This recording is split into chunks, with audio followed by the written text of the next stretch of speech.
Welcome everyone on today's Metal3 Community meeting.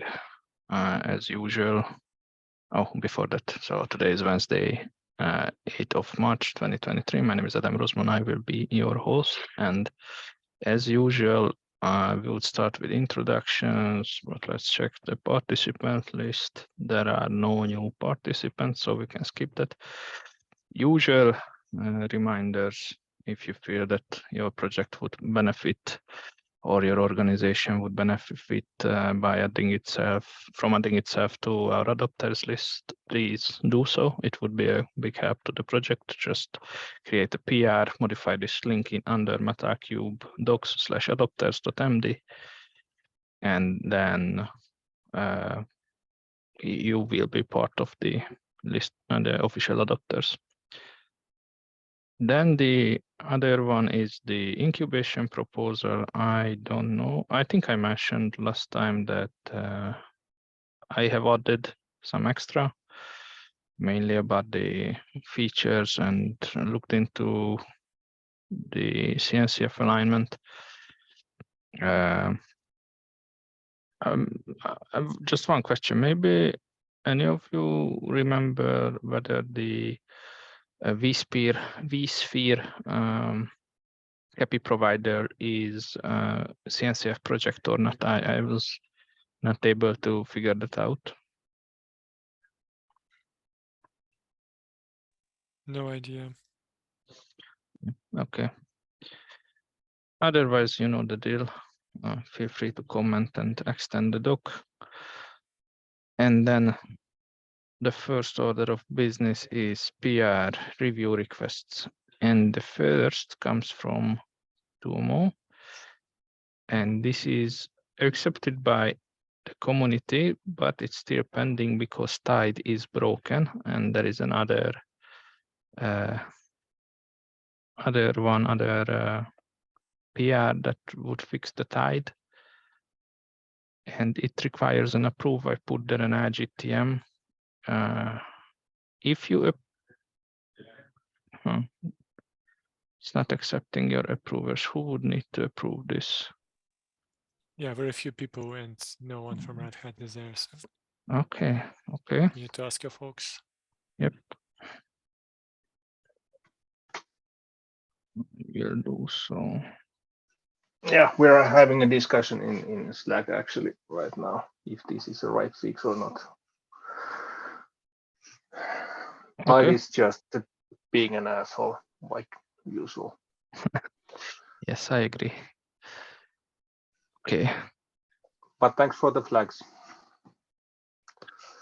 No problem. Okay, so that was this first one, the owners and the related tide fix, and then there is this third one, which is that's from me.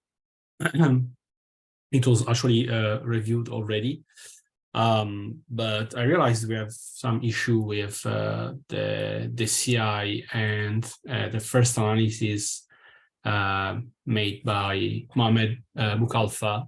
He's saying that Calico is not running on the controller, on the control plane.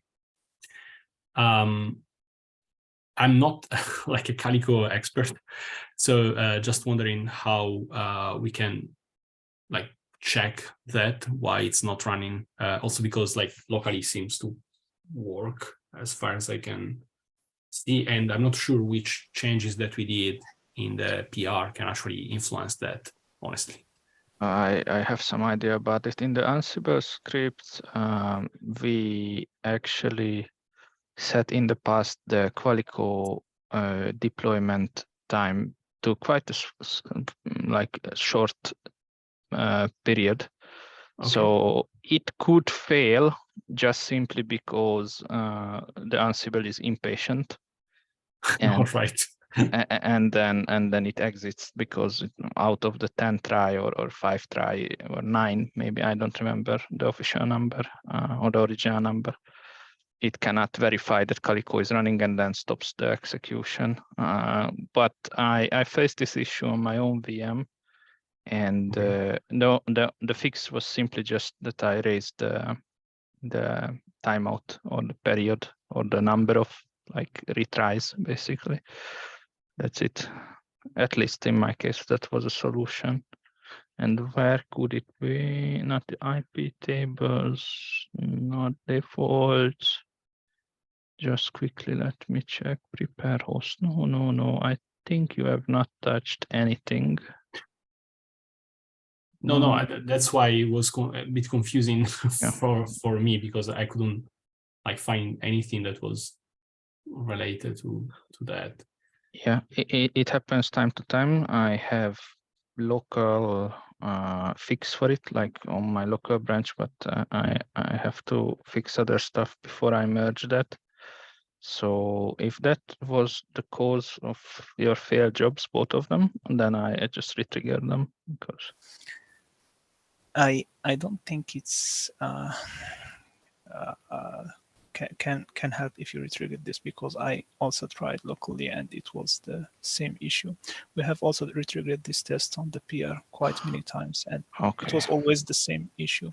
I went yesterday to the VM and I saw that the KCP machine was provisioned, but the Calico PRs were pending there, and the worker machine was pending, and it failed after that. It was the same when I tested also locally. I didn't went with this deep to check why the Calico is not running, but I expect the image that Ricardo is using locally is not the same that CI uses, because it's always the same issue on the CI.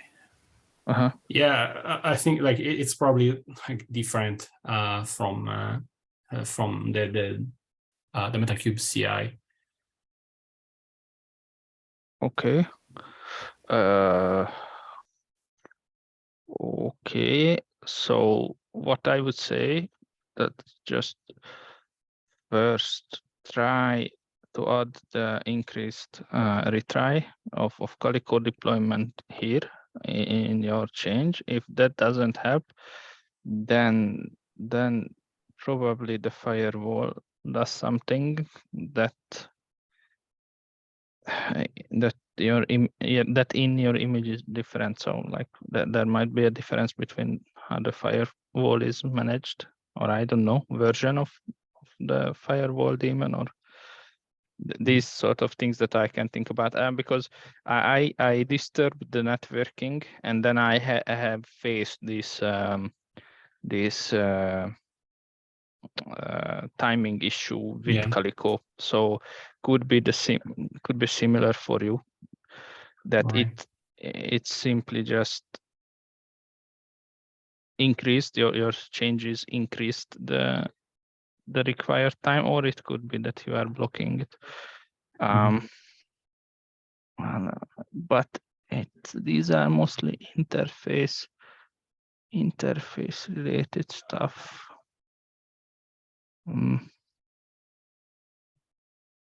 And then when we deploy this in the CI, let me quickly check the actual logs.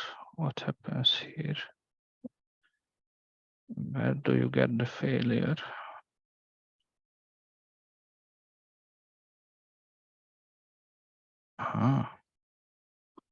You are okay. This won't be the Calico deployment issue.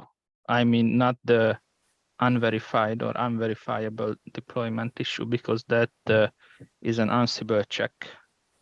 This just fails to bring up the node. Yeah, yes, it's not the same. Probably on the main test that I was checking is different. Yeah, so if I would need to bet on this, failed to inspect, right? That was written there. Failed to expected inspecting to be in ready available. Yeah, if it already fails the inspection, that means that because the dev env is a bit buggy, actually, if either of your interfaces can be reached and gets an IP, then the the inspection will happen. So this means that none of your interfaces were able to get an IP and communicate, or just were unable to communicate. So I would guess that because yeah. Sorry if I block you like just a second, but I actually downloaded the logs and I was looking at the Ironic Python agent logs, and I see that there are some SSL errors. So that like the Ironic Python agent can't actually finish its job. So there's probably something there. Okay, so you were even able to communicate. So your Python agent was able to. It is actually running. Yes. It seems like something related to the certificate. I need to double check. But for this Calico issue that you're seeing, that's like something that different that I haven't actually seen before. So that's why I was asking. I'm not sure if the two things are actually related. Yeah, it could be even two different issues. Yeah, for the main test, it was always, I think, this Calico thing. I didn't check the release 1.3 from my side. Okay.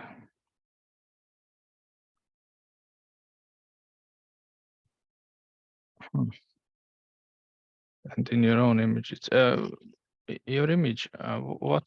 Is it CentOS or is it Ubuntu? It's Ubuntu. It's Ubuntu Jemmy 2204.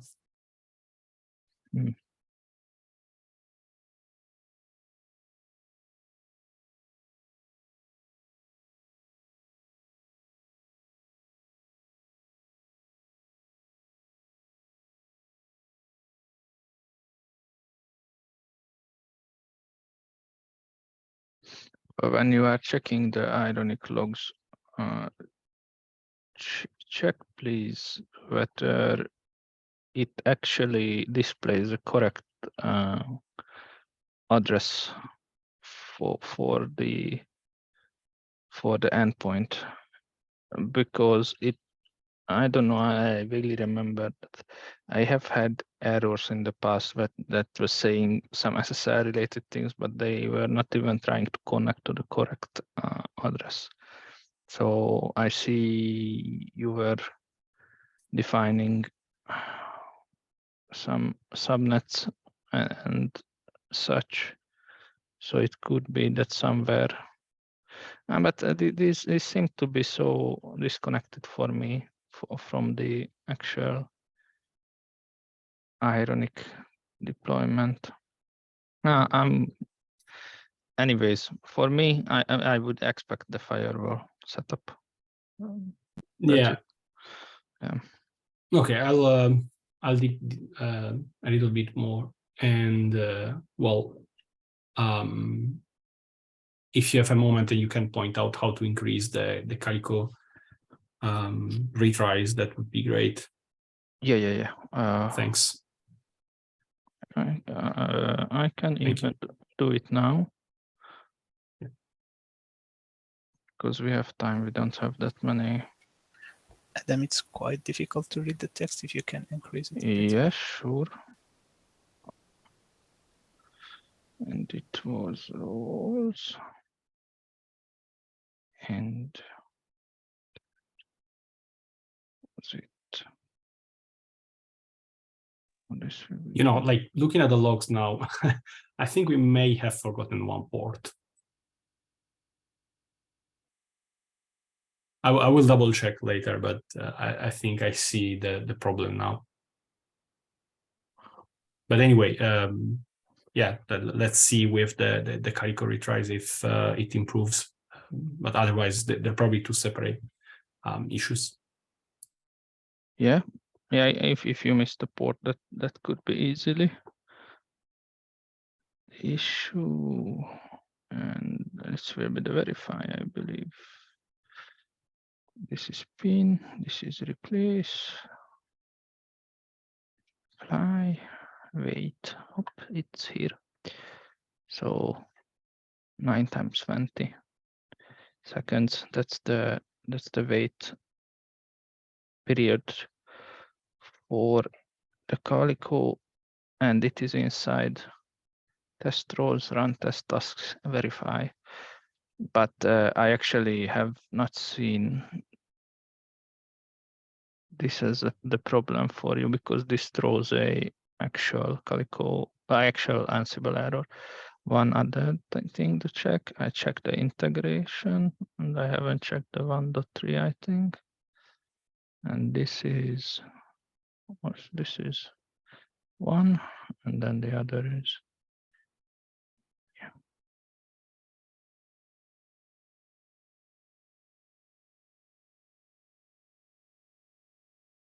This is a bit different. This fails during actual integration. Again, not, this is way after the nodes get deployed. Oh no, because in integration we do the Calico deployment from the Go code, right? Moment. We are not doing it from the dev. We do it. Sorry, Adam.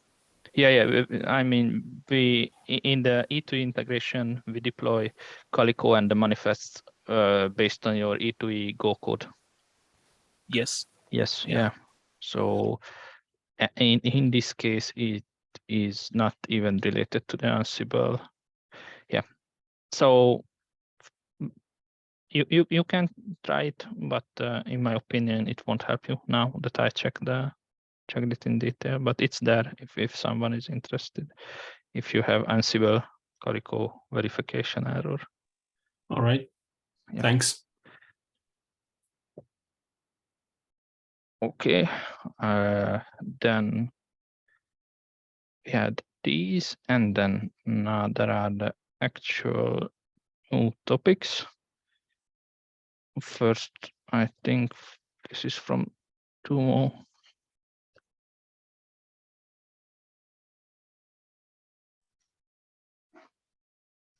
Yep. So the idea was to remove some of the unsupported OSs, either they are end of life or something we are not actively testing or can't test. And I think we received some comments there that we should be keeping Red Hat, and in the other PR also comment that even the CentOS 8 is still being used. I was going to add that comment as well. Consider that RHEL 9 is actually like very close to CentOS Stream 9. So if we keep CentOS Stream 9, leaving RHEL should not impact too much. We can imply that is supported. Okay, what about the RHEL 8 and CentOS 8? Can we drop those? So I believe at this stage, it still it can make a difference since there are people that are still using CS8. Like I am using it from time to time. For example, I do both CentOS Stream 8 and CentOS Stream 9, as well as RHEL 8 and RHEL 9. So removing entirely the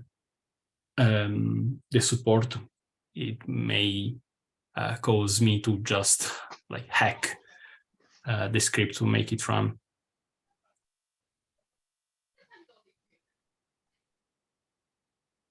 Okay. I mean, the first PR was to fix the support, so we can always just merge that and then forget the dispatch. But also, Adam has a point that the OSs are end of life. So should we assign some sort of timeline then to remove them? Stream 8 is end of line in the mid of 2024. We can give it then, I guess. Yeah. Sorry, which was 2024? Stream 8. Ah, so it is not end of life. Normal CentOS 8 is end of life, I think, or never existed. No, the normal CentOS 8 was abruptly end of life a couple of years ago. Stream 8 is going to be supported until May, I think, 2024. Stream 9. Yeah, it's end of May 2024. Okay, and we are actually using this stream version, right? Or both? We cannot use the standard version. It no longer works. Even the repositories are broken. So we definitely use stream Okay. version. All right, then it's not end of life, and then end of discussion. Then we will just merge the PR that fixes the support and then close these ones. Okay, then my misunderstanding came from the fact that it was referred to as CentOS 8. So that's why I said to remove it. But, is it somewhere mentioned that it's the stream actually?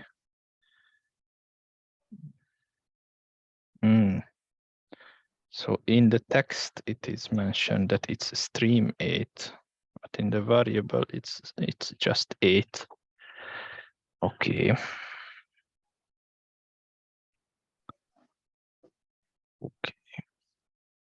Okay, then that's for the CentOS. What about Ubuntu 18? I mean, Ubuntu 18 is supported still at least a month. Okay, then I guess then we can merge your fix, but keep this open if we want to remove it in the future, and we will, I guess, at least the Ubuntu. I mean, yeah, this is now dropping all of them in once, so I think it's simpler to just create a new one for Ubuntu 18 when it's time. We just need to make sure somebody is actually using or testing Ubuntu 18. Because in our case, we don't have CI, but we do have people who use Stream 8 and Rel 9. Yeah. If nobody is using Ubuntu 18 already, maybe ask them. Yeah, but but this is exactly the issue, that we have seen no issues that it's broken, but it is broken. So can we just from that deduct that nobody is using it so at least so much that they would file an issue or PR? Yeah, exactly. That was the origin of our thinking, that we don't have testing for it. We use the latest of everything, 22 Ubuntu and 9 stream, nothing else in the CI, and not even on the laptops or like some personal machines, VMs, nothing.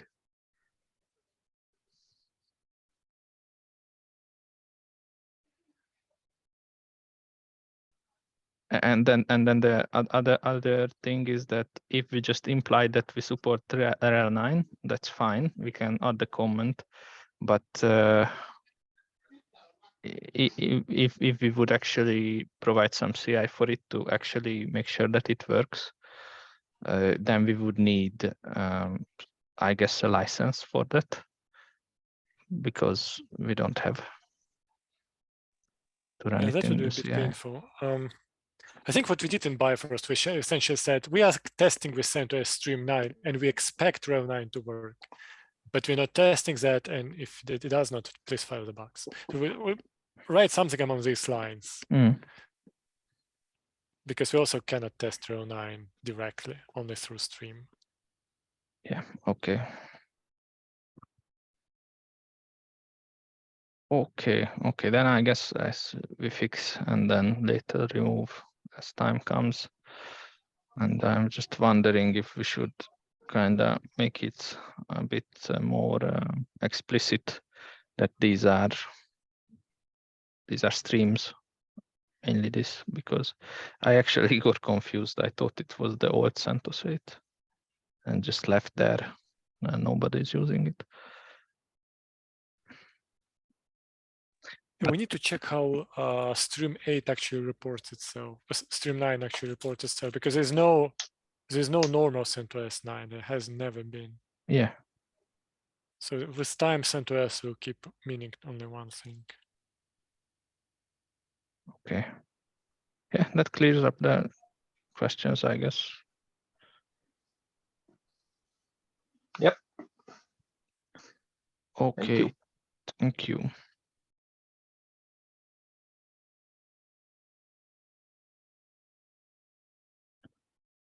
And then the outreach updates.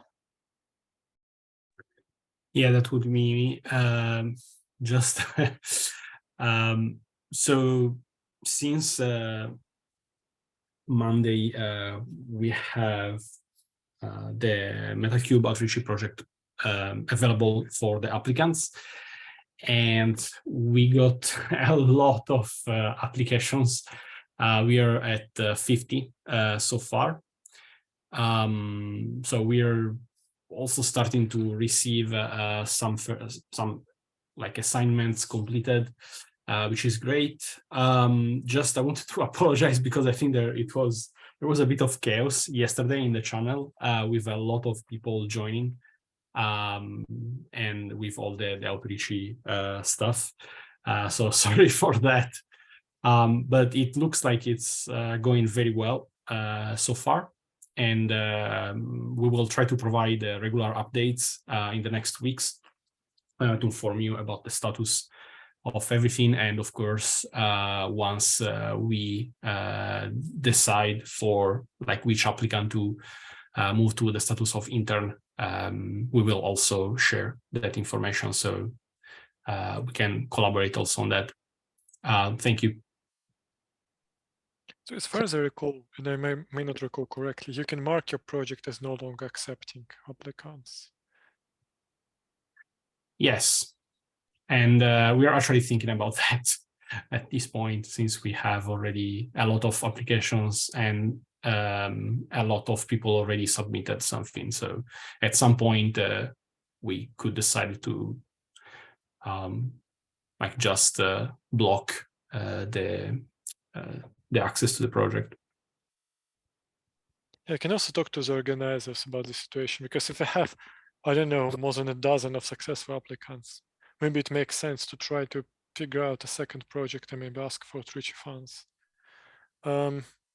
If you see that this situation is about to happen, like we are going to have a lot of successful applicants, not just people who showed up, we can try having this conversation. It could be. I think like the first assignment is quite easy like what really makes the difference will probably be the bonus tasks that we created. Someone is already working on those, so I think we will probably base the decision more on that. All right.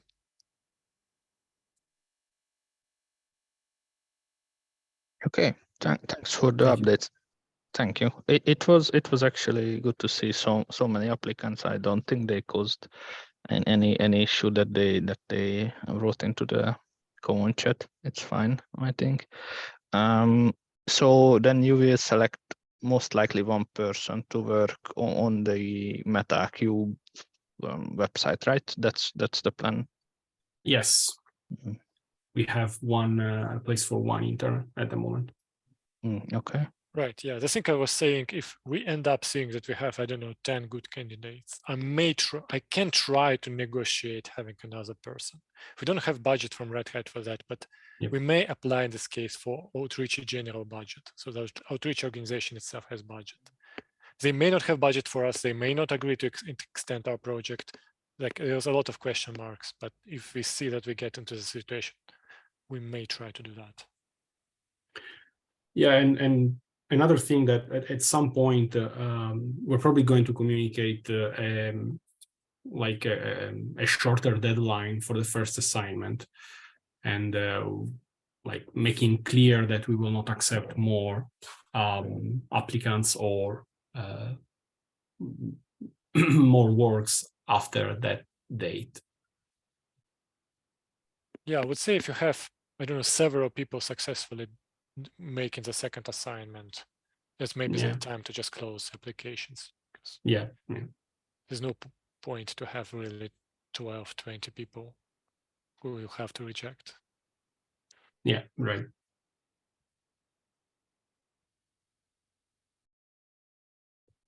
Okay, thank you for the update and thank you for organizing and managing this. It's great. Then the last one is coming from Dimitri, the duplications in the docs. Yeah, and thank you. Yeah, go on. Yeah, so it's pretty simple. We have documentation in bare metal operator repo in the docs subdirectory, just markdown files. It pretty comprehensively describes the API and the features, but that's poorly discoverable, and that is not in the user guide. And we have a user guide which is supposed to have high-level text and which our treaty interns are going to enhance further, but the information is not there. So we may even ask our treaty interns honestly to help with that. But in any case, I would like to suggest to drop user-facing documentation from bare metal operator/docs. Which is like bare metal host description for resources, installation, documentation, and stuff like this, and move all of this to the user guide. I completely agree. This is very good, and this is very good that it's coming from you, because I wanted to bring it up at some point, but it's good. I agree. Others?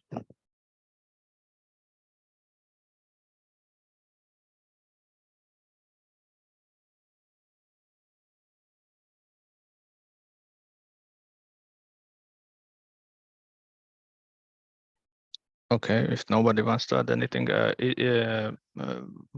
would you like us or yourself to migrate it, or just would it be better to leave it for the intern? A good question. Ricardo, what you do? Himanshu, what do you guys think?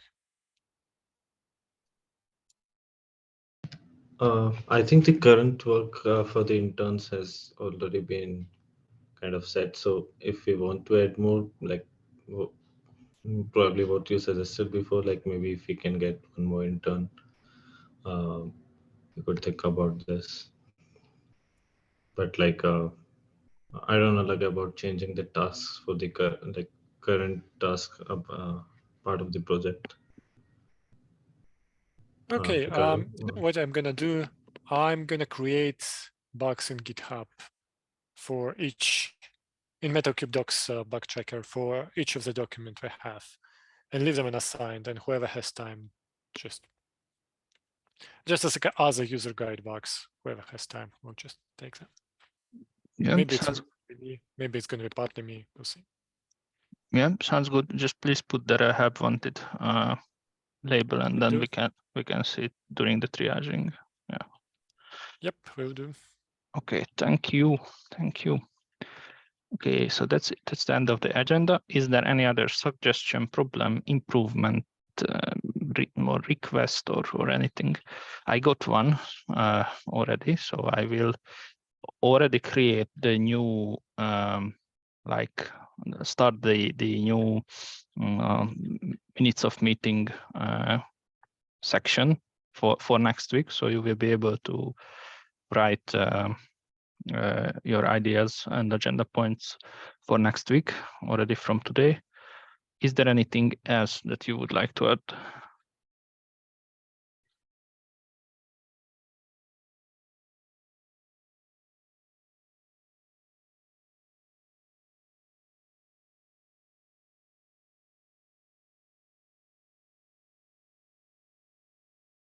Okay, if nothing else, then thanks for your time, and we will meet next week. Have a nice rest of the day. Bye-bye. Thank you, goodbye.